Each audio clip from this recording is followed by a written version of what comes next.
নবুয়তের পাহারাদারির ঘাটতি হবে। ইমাম সাহেব জানে আমি 5,000 টাকার ইমামতি না করলে এই সমাজের মধ্যে ভণ্ড মাজার পূজারীরা আস্তানা করবে।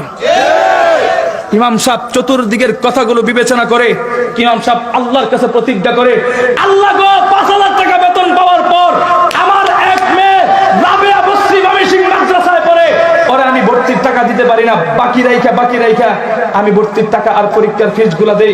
জনগণ যখন দাওয়াত দেয়, যেখানে হুজুরদেরকে দাওয়াত দিলে টাকা দেওয়ার কথা ছিল 300 থেকে 500 টাকা, 20 টাকা আর 30 টাকা দেয়। আমি মেয়ের জন্য 30 টাকা আর 20 টাকা সংরক্ষণ করে আমি আমার মেয়ের মাদ্রাসার খয়রাত আমি সংরক্ষণ করি।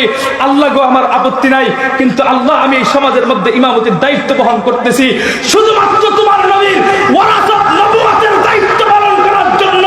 তোমার নবী আমাদের কাছে আমানত দিয়েছেন, আমরা যেন নবীর নবুয়তের দায়িত্ব বহন করি, কোরআনের জন্য ক্ষতি না হয়।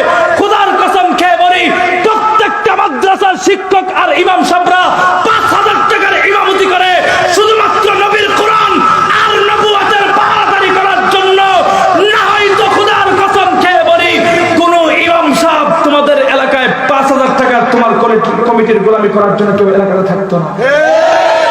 কথা ঠিক না বেঠিক?